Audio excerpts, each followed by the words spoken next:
Parto no imediato para a conversa com o comentador da RTP, Ricardo Jorge Pinto. Boa tarde, Ricardo. Parece evidente que este caso vai ter consequências no debate político. O apelo há minutos de António Costa aos militantes do Partido Socialista para que não confundissem aquilo que é a solidariedade pessoal com o ex-secretário-geral do Partido Socialista com aquilo que é a ação política do partido é revelador da preocupação que Costa está a colocar nesta matéria. É inevitável o efeito de contágio deste caso com aquilo que é a pretensão do Partido Socialista de se afirmar, sobretudo a partir do Congresso do próximo fim de semana, como um partido de oposição que pretende chegar ao poder. Agora, falta saber, por um lado, exatamente de que é que José Sócrates está a ser acusado e esse é um aspecto que me parece particularmente importante, perceber se os motivos de suspeita dos investigadores judiciais diz respeito à atividade que ele exerceu ainda enquanto Primeiro-Ministro ou se já quando ele tinha abandonado o governo depois da derrota nas últimas eleições legislativas. Isso acabará por fazer diferença do ponto de vista político, mas em qualquer um dos cenários o efeito de contaminação naquilo que é o prestígio do Partido Socialista é inevitável. E aí, em grande parte, por responsabilidade direta de António Costa, que nestes últimos dias, nestas últimas semanas... Ricardo, permite-me a interrupção para te colocar esta questão. Esse efeito de que estamos a falar pode ter impacto, inclusive, nas eleições que vamos ter no próximo ano. Quer o inquérito aponte para ilegalidades cometidas ao longo da gestão de José Sócrates enquanto Primeiro-Ministro ou não.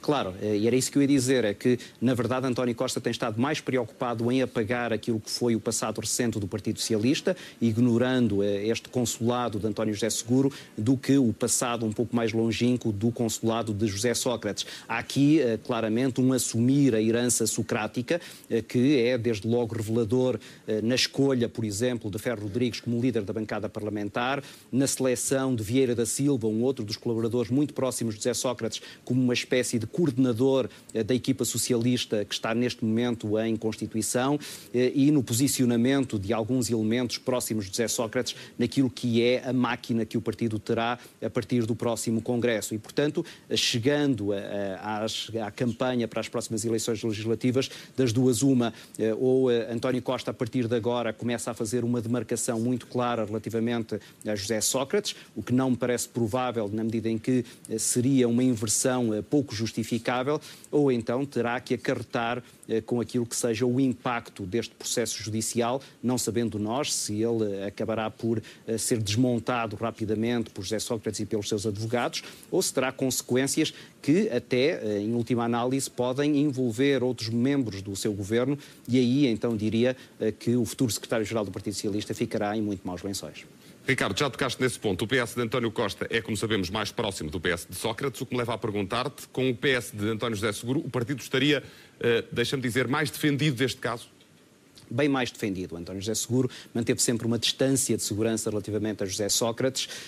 Durante a própria campanha para as eleições primárias foi claro esse aspecto como um elemento divisório entre aquilo que António Costa representava e aquilo que António José Seguro defendia e em vários momentos António José Seguro falou daquilo que era a confusão entre negócios e política e quando questionado sobre os jornalistas, embora ele não dissesse exatamente que estava a falar de José Sócrates, era mais ou menos evidente que António José Seguro estava preocupado com essa possibilidade de José Sócrates poder estar envolvido em alguns processos judiciais que ainda tivessem consequências e que isso viesse a afetar aquilo que era a imagem do partido.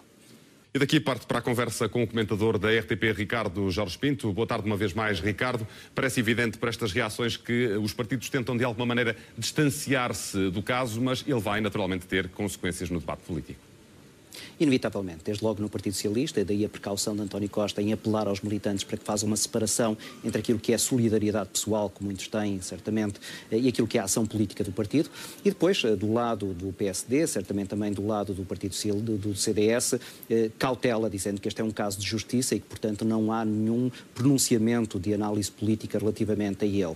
Situação diferente acontece com o Bloco de Esquerda. Ele está numa convenção particularmente importante, na medida em que há uma divisão decisão entre duas candidaturas relevantes e em que uma das pedras de toque é exatamente a articulação com o Partido Socialista. Ora, no discurso de abertura, João Semedo já mencionou o facto de este Partido Socialista de António Costa estar, de alguma maneira, abarcado por aquilo que é a herança de José Sócrates e, embora nunca tenha mencionado o nome do antigo Primeiro-Ministro, a verdade é que o líder bloquista quis claramente demarcar o Bloco de Esquerda do Partido Socialista e deixar claro que, por sua vontade, não haverá nenhum entendimento pré-eleitoral nem pós-eleitoral com os socialistas. Ricardo, já vamos falar dessas ligações entre António Costa, o PS de António Costa e o PS de José Sócrates. Já vamos falar sobre isso. Antes disso, deixa-me aprofundar, se quiseres, uma questão. Dizíamos que vai ter consequências, o caso vai ter consequências no debate político.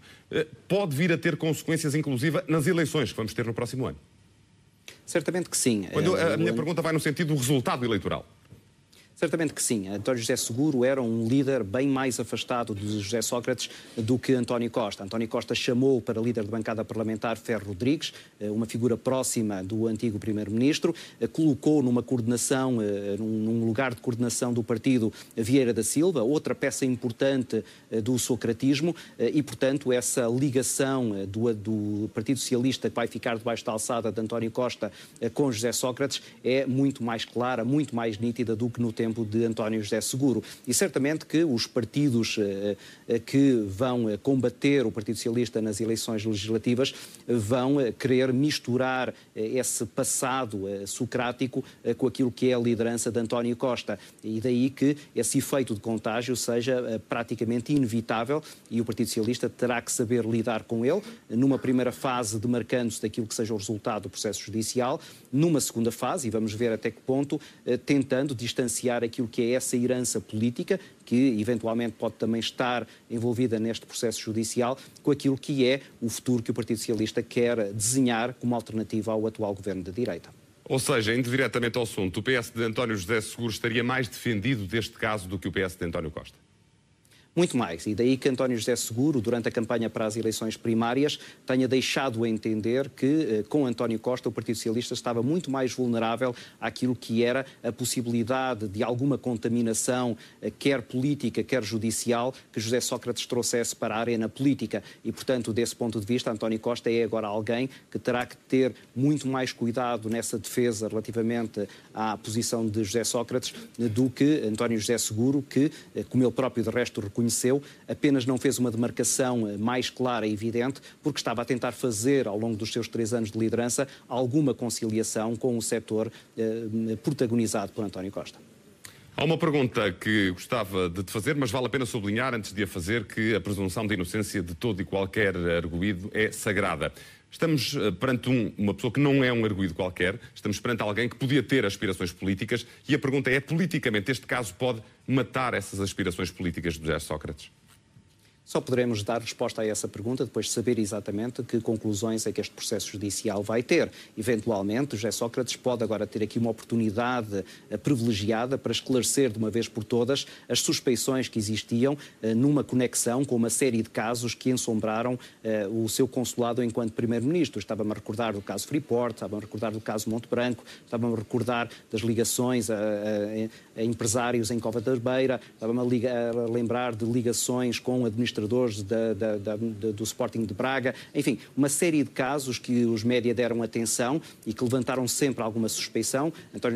José Sócrates pode ter aqui agora uma oportunidade de dizer que está inocente em todos eles. Ou não, ou então vem-se a provar que, na verdade, houve aqui ilícitos, houve aqui ilegalidades e então aí, não só por causa da repercussão interna, mas também pelo passado, isto é, por ele ter sido um Primeiro-Ministro, eu diria que a sua carreira política ficará provavelmente morta em relação àquilo que sejam ambições, e sabemos que um ex-Primeiro-Ministro não quer vir a ser um Presidente de Junta de Freguesia, qualquer ambição a partir daí fica claramente danificada.